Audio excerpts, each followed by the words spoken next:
कोई बड़ी बीमारी हो जाती है और बड़े शहर में जाकर इलाज कराते हो तो पहले उससे पहले बड़ा शहर का डॉक्टर कहता है कि तुमने पहले कहाँ कहाँ दिखाया वो बताओ। बोलो सही है कि गलत है? पहले बताओ कहाँ कहाँ दिखाया, फाइल लाओ। फिर तुम फाइल लाओगे, साहब हमने ये बेगूसराय दिखाया था, फिर हम पटना गए, फिर पटना के बाद हम यहाँ दिल्ली आए हैं, अब ये दिल्ली में आपको दिखा रहे हैं, फिर दिल्ली में अगर काम नहीं होता मुंबई जाएंगे, मुंबई में दिखाएंगे। तुम पहले अपने गांव में दिखाए, गांव से फिर बड़े पटना तक पहुंचे, पटना से फिर दिल्ली तक पहुंचे। उसी तरह धीरे धीरे बढ़ोगे, फाइल आखिरी में बड़ा डॉक्टर देखेगा तो देख कर कहेगा कि लाओ अब फाइल में देखता हूं, और पीछे के सारे रिकॉर्ड देखने के बाद फिर वो निर्णय देगा कि तुमको ये बीमारी है और इसका इलाज यहाँ हो सकता है, तुम चिंता मत करना, मैं तुम्हें ठीक कर कर भेज दूंगा, बिल्कुल चिंता मत करो, तुम्हें आराम करो। क्या मतलब, फिर डायरेक्ट पहुंच गए तुम तो।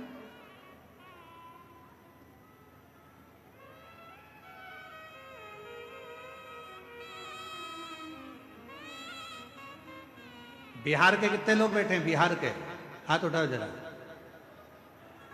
वो धर लो दादा, धर लो, वापिस धर लो, तुम तो वापिस वापिस। झारखंड के कितने बैठे जरा हाथ उठाओ। अरे तुम भी रख लो, नीचे रख लो, तुम धरो नीचे, वापिस वापिस। अच्छा ये बात बताओ कि चुनाव करके डायरेक्ट आ गए हो क्या? अब वोटिंग डाले और चल दिए यहाँ। अब वोट डाला आप लोगों ने, सबने डाला वोट, तो आधार कार्ड लेके डायरेक्ट मशीन पे पहुंच गए क्या? जम के तो बोलो नहीं। पहले आधार कार्ड बाहर वाले को दिखाया, बाहर वाले ने फिर अंदर वाले को, एक टेबल पे गए, फिर दूसरे वाले के पास, बोलो बोलो सही है, दूसरे वाले के पास, फिर तीसरे वाले के पास गए, फिर वहां निशान लगाया, निशान लगाने के बाद फिर तुम्हें अंदर भेजा, फिर जाकर तुमने मशीन का खटका दबाया। अगर तुम डायरेक्ट पहुंच जाते तो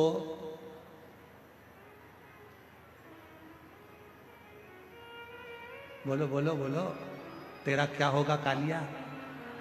डायरेक्ट पहुंच जाते तो फिर क्या होता? 1 महीने तक तुम्हें छोड़ा नहीं जाता, बंद करके धर दिया जाता, छोड़ते नहीं। इसलिए धीरे धीरे गए, यहां दिखाया अंदर प्रवेश, टेबल पे दिखाया, रजिस्टर पे चढ़ा, फिर वहां गए, फिर उसने टिक लगाया, फिर आगे गए, फिर तुम्हारा चेहरा मिलाया, फिर इसके बाद उसने शाही लगाई, फिर जाकर तुम्हारे निशान लगने के बाद तुमने बटन दबाई। उसी तरह सबसे पहले अपने घर के पास के शिवलिंग पर जल चढ़ाना प्रारंभ करो, फिर बाबा धीरे धीरे तुमको आगे बढ़ाता जाएगा, और एक दिन मेरा केदारनाथ, मेरा बैद्यनाथ, मेरा विश्वनाथ तुम्हें बुलाता है, फिर बुला। आइए बहन।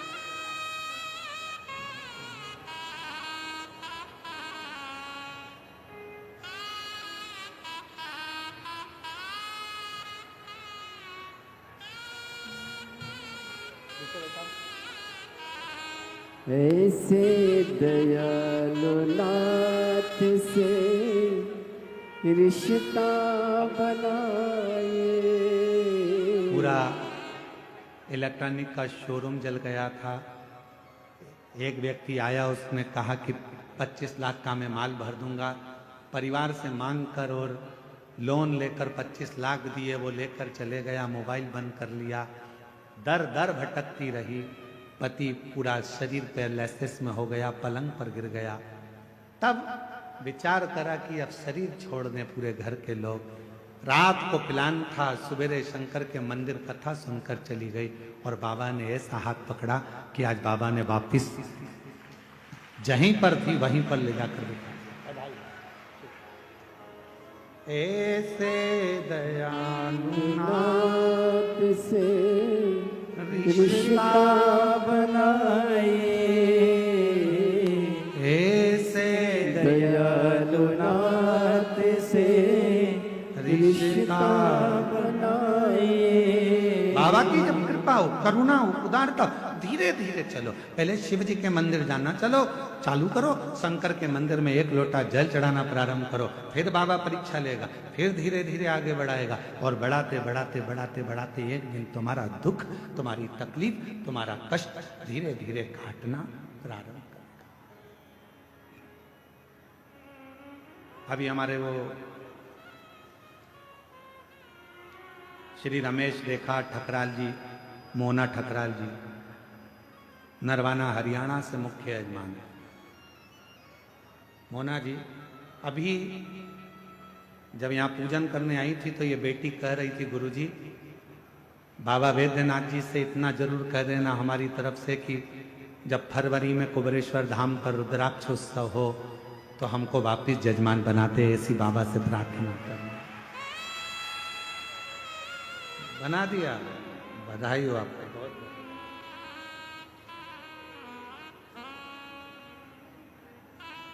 ऐसी शिव से प्रार्थना वो कराए, धीरे धीरे बढ़िए, धीरे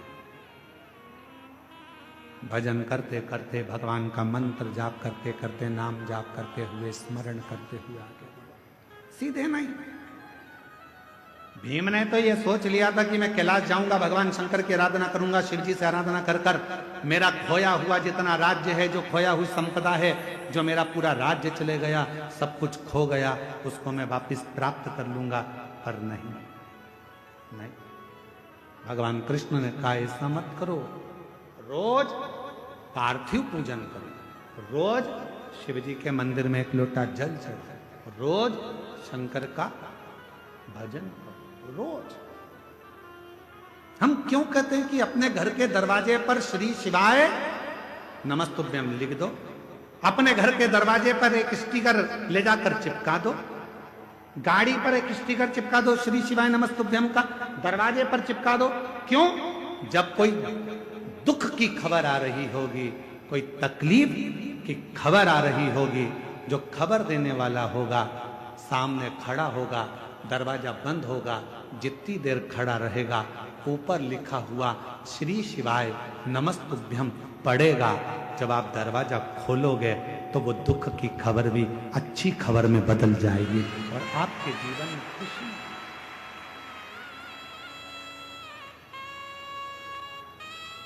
शंभो प्रयास करें,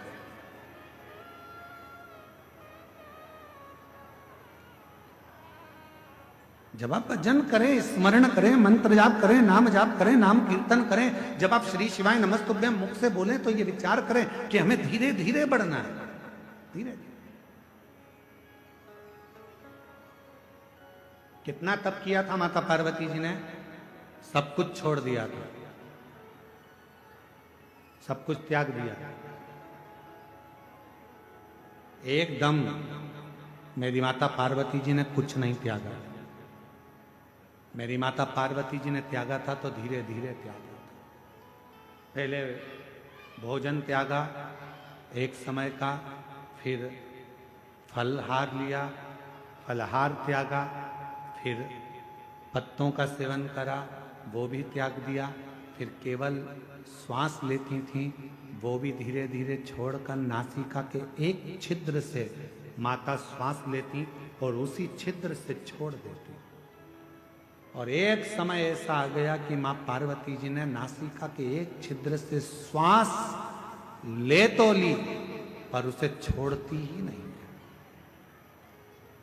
उसे छोड़ती नहीं। बहुत प्रयास किया, छूट नहीं।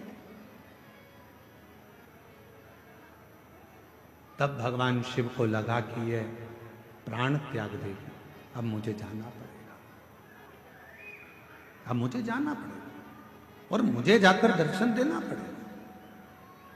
इसलिए शिव महापुराण की कथा कहती है, शंकर भगवान पर जल चढ़ाने वाला, शिव के मंदिर जाने वाला, शंकर की कथा श्रवण करने वाले को भगवान देवाधिदेव महादेव उसके चित्त और उसके चरित्र को शुद्ध कर देते हैं। और जिसका चित्त और चरित्र दोनों शुद्ध हो जाता है, फिर देवाधिदेव महादेव मिलने में देरी नहीं करते। मेरे ओघड़दानी मिलते जरूर हैं जब चित्त और चरित्र श्रेष्ठ हो गए।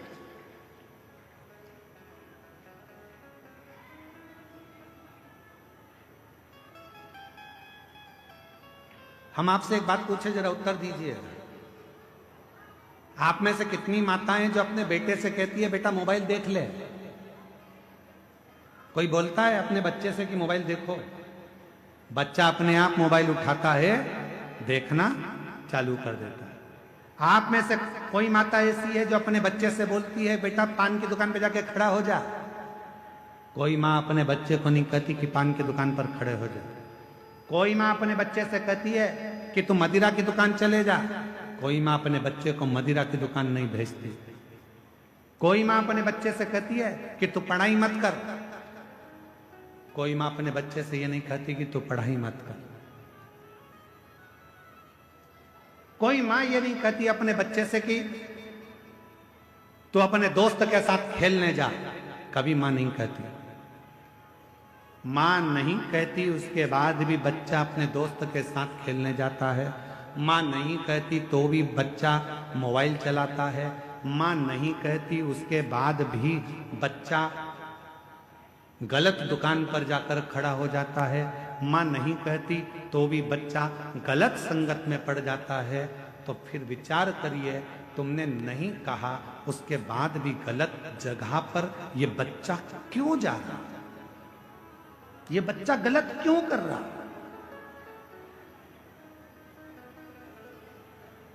क्यों कर रहा है? तुमने बोला नहीं तो भी गलत काम कर रहा, गलत संगत की ओर जा रहा है, गलत मार्ग की ओर जा रहा है। कारण क्या है? मतलब आपके घर के संस्कार उस बच्चे पर प्रभाव नहीं दे पा रहे हैं। आपके घर के संस्कार उस बच्चे को कम पड़ रहे हैं, इसलिए दूसरे की विसंगति उस बच्चे को बर्बाद करने में लग गई है। दूसरे की विसंगति आपने नहीं बोला।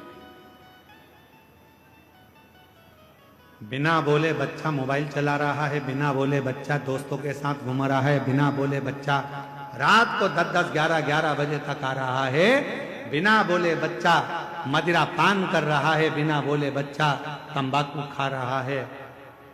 खुशी तब मनाना जब बिना बोले तुम्हारा बच्चा एक लोटा जल भरकर शंकर के मंदिर जाना चालू कर दे, तब समझना कि हमारे संस्कार पोषित हुए।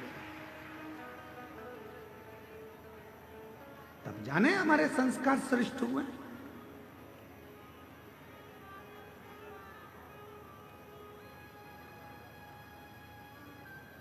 अभी दीदी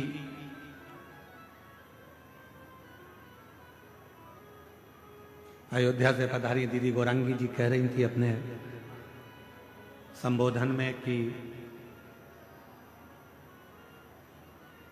मेरे भी माता पिता हैं और मैं भी एक माता पिता की बेटी हूं।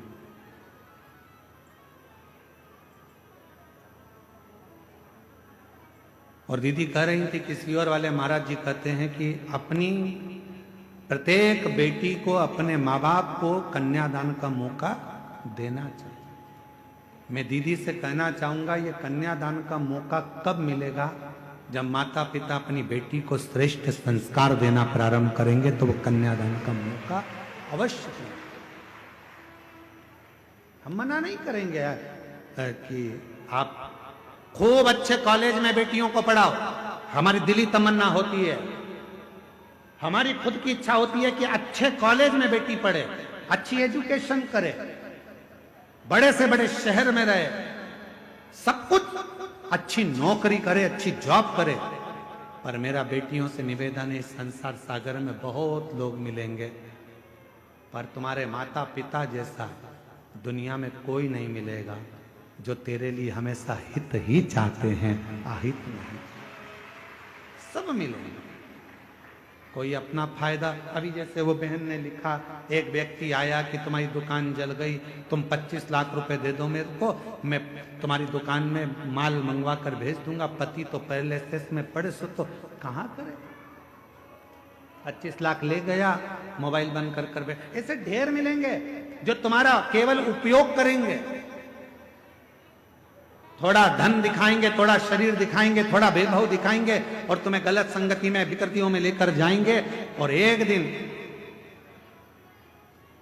जब पूर्ण तरह से तुम उसके चुंगल में आ गए, फिर वो तुम्हें बर्बाद कर कर एक दिन मारकर टुकड़े कर कर अटैची में भरकर फेंक देंगे। बहुत है।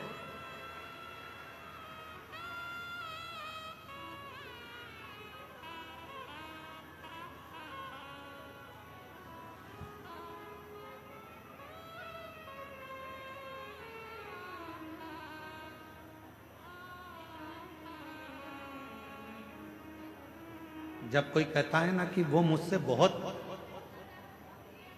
स्नेह करता है, वो मुझसे बहुत स्नेह करता है, वो मुझसे बहुत स्नेह करती है, और वो मैंने उसको अपने बातों में, अपने तरीके से उसको अपने काबू में कर रखा है। शिव महापुराण की कथा कहती है कि अपने जीवन को ऐसा मत बनाना कि आप किसी के काबू में रहें, आप स्वयं के काबू में रहें, स्वयं। एक लाइन याद रखो, मैं चाहे ये करूं, मैं चाहे वो करूं, मेरी। कोई तुमसे कहे कि मंदिर मत जाओ, मुझे पैदा करने वाले मेरे माँ बाप हैं, मुझे पढ़ाने वाले मेरे माँ बाप हैं। कोई तुमसे कहे कि तुम मंदिर मत जाओ, कोई तुमसे कहे शिव पुराण में मत जाओ, कोई तुमसे कहे शंकर का भजन मत करो, कोई तुमसे कहे बाबा बैद्यनाथ का दर्शन करने मत जाओ, कोई तुमसे कहे कहाँ इनके चक्कर में पड़ी हो, क्यों बाबा उनके चक्कर में पड़ी हो, क्यों कथावाचकों के चक्कर में पड़ी हो, क्यों सियोर वाले महाराज के चक्कर में पड़ी हो, क्यों शंकर के मंदिर में जा रही हो, क्यों पशुपति व्रत कर रही हो, क्यों दरवाजे पर श्री शिवाय नमस्तुभ्यम लगा रही हो। मोहल्ले के लोग, दुनिया के लोग, रिश्तेदार लोग यदि तुम्हारे पास आकर तुम्हें इस तरह का ज्ञान दे तो उनके हाथ जोड़कर कहना, मुझे जन्म देने वाले तुम नहीं हो, मुझे पढ़ाने वाले तुम नहीं हो, मेरी परवरिश करने वाले तुम नहीं हो, मैं मेरे माँ बाप का खाती हूं, अपने विचार से जीती हूं, मैं किसी की सुनती नहीं। क्यों सुने हम, क्यों विचार करें?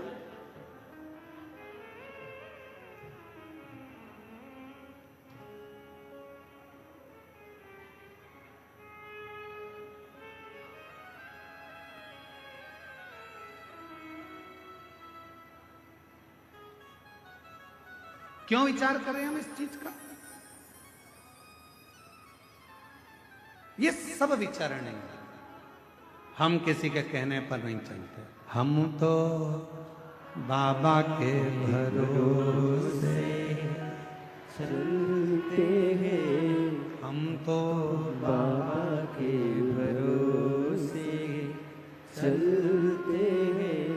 ये दुनिया वाले जलते हैं, ये दुनिया वाले जलते हैं, हम तो बाबा के भरोसे चलते हैं, हम तो बाबा के भरोसे चलते हैं। डमरू वाले के भरोसे चलते हैं, काशी वाले के भरोसे चलते हैं, देवघर वाले के भरोसे चलते हैं, हम तो बाबा के भरोसे चलते हैं, शंभू बाबा बाबा के भरोसे चलते हैं। हम उसके भरोसे चलते हैं, हम किसी के कहने पर नहीं चलते। इसलिए बाबा से निवेदन करते रहो, प्रार्थना कि अब दया करो है भोलेनाथ, मस्त रहूं तेरी मस्ती में, अब दया करो हे भोलेनाथ, मस्त रहूं तेरी मस्ती में, अब दया करो है भोलेनाथ, मस्त रहूं तेरी मस्ती में, अब दया करो हे भोलेनाथ, मस्त रहूं तेरी मस्ती में, मेरे सिर पर रख दो अपना हाथ, मस्त रहूं तेरी मस्ती में, ओ मेरे सिर पर रख दो अपना हाथ, मस्त रहूं तेरी मस्ती में, अब दया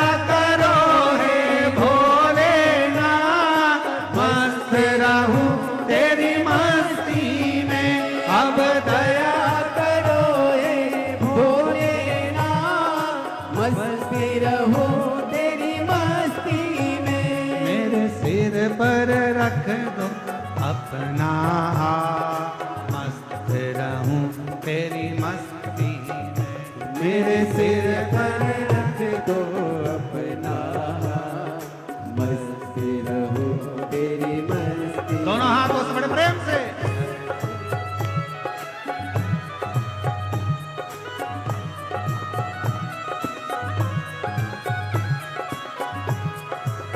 जो रोड पर बैठे हैं, बाहर दुकानों पर, गाड़ियों पर, मकानों पर बैठे हैं, वो भी दोनों हाथों से ताली बजाते हुए सावधानी से, आनंद से।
तेरे द्वार खड़े हैं रख ले लाज, मस्त रहो तेरी मस्ती में।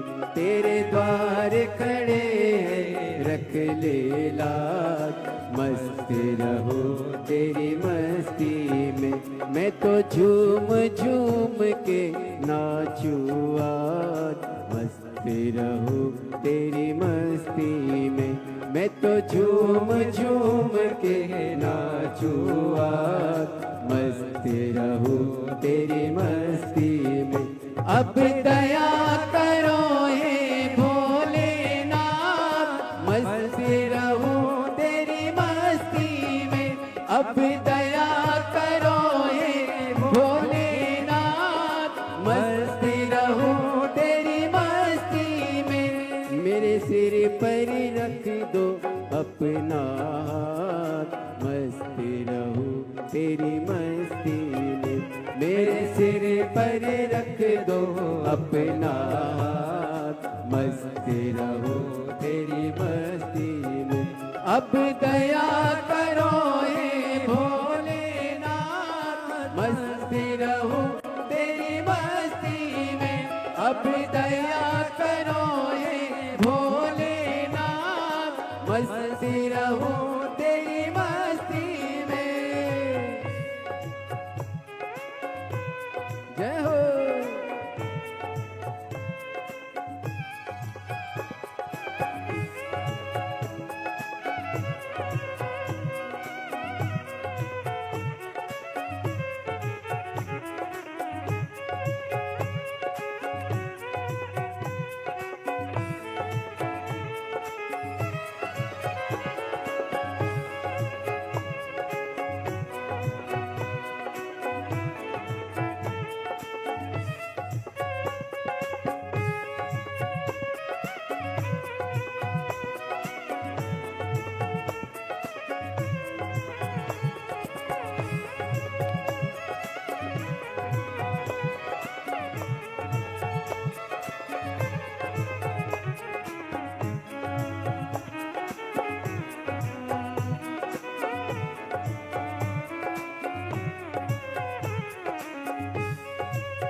मेरे मन में बसे हो भोलेनाथ, मस्त रहो तेरी मस्ती में।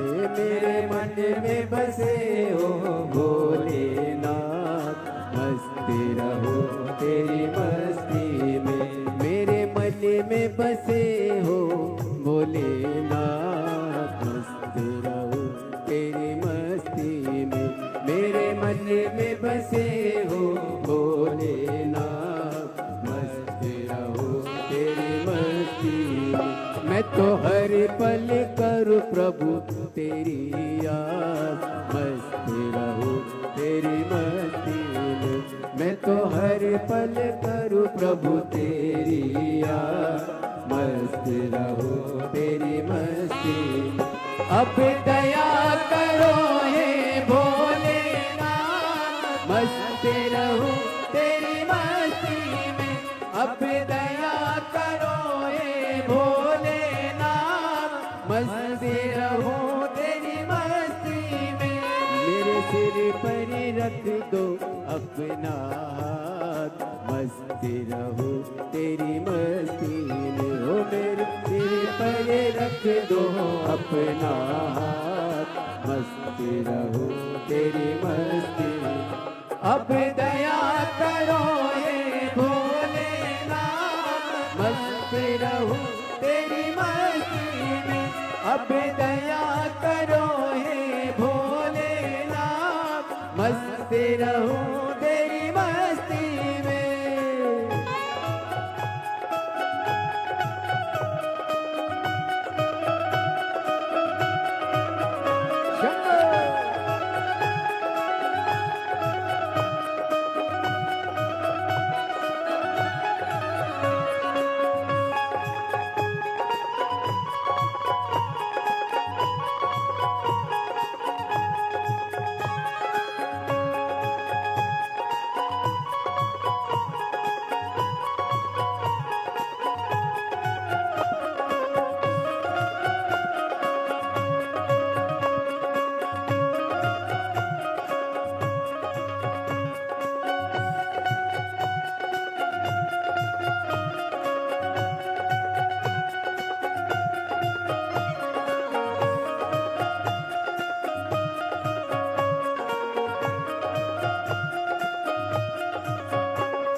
मगन हूँ भोले तेरे साथ, मस्त रहूं तेरी मस्ती में।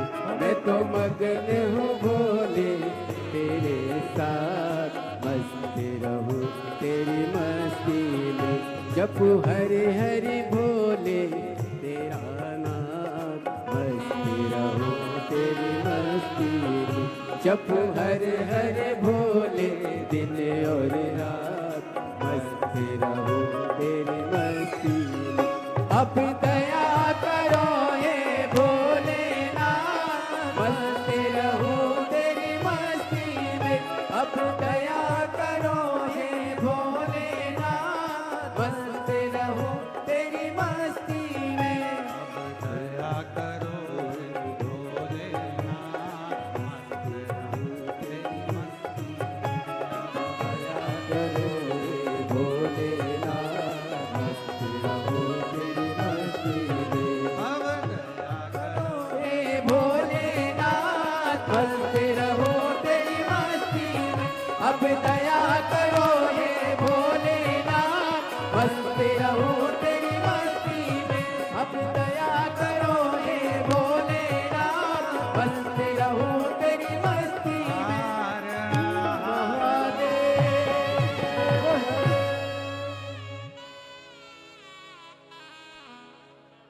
अपने स्थान पर बैठकर बाबा देव अधिदम महादेव को अपने हृदय की बात अवश्य कहिए, दिल से प्रार्थना करिए, विनय करिए, निवेदन करिए। जहाँ जगह मिले वहाँ बैठकर बाबा को अपने मन का भाव कहिए। मेरे सिर पर रख दो अपना मस्त रहूं तेरी मस्ती में, मेरे सिर पर रख दो अपना मस्त रहूं तेरी मस्ती में। अब दया करोगे भोलेनाथ, मस्त रहो तेरी मस्ती में। आज सोम प्रदोष है, बड़े भाग्यशाली हैं आप सभी।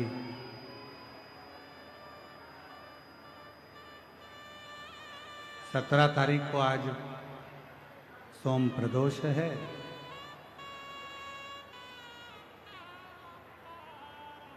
और महीने की जो शिवरात्रि आती है, मासिक शिवरात्रि, इस मार्गशीर्ष मास की मासिक शिवरात्रि आज सोम प्रदोष है। कल 18 तारीख को कल मासिक शिवरात्रि हो जाएगी। और परसों के दिन 19 तारीख को जो हमारी कथा की शिवरात्रि होती है, छठे दिन की, जिस दिन लोग बाबा से अपने मन का भाव कहने आते हैं, रात भर कीर्तन कर कर फिर समापन वाले दिन सुबह 8 बजे कथा सुनकर अपने अपने घर की ओर जाते हैं। ऐसी 19 तारीख को कथा की शिवरात्रि रहेगी। कितने किस्मत वाले हैं आप सब कि मार्गशीर्ष मास की पहला प्रदोष आज आपको बाबा से प्रार्थना करने का मौका मिला। कल महीने की शिवरात्रि है मार्गशीर्ष मास की। बाबा की बड़ी कृपा है जो आप कथा में बैठकर बाबा से प्रार्थना करोगे। और परसों कथा की शिवरात्रि है छठे दिन की, जिसमें आप बाबा से अपने दिल की बात कहकर झोली पसार कर बाबा से विनय कर कर जाए। हृदय से बाबा को अपने मन का भाव कहेंगे, सभी दिल से साथ में बोलेंगे, हृदय से बाबा को पुकारेंगे।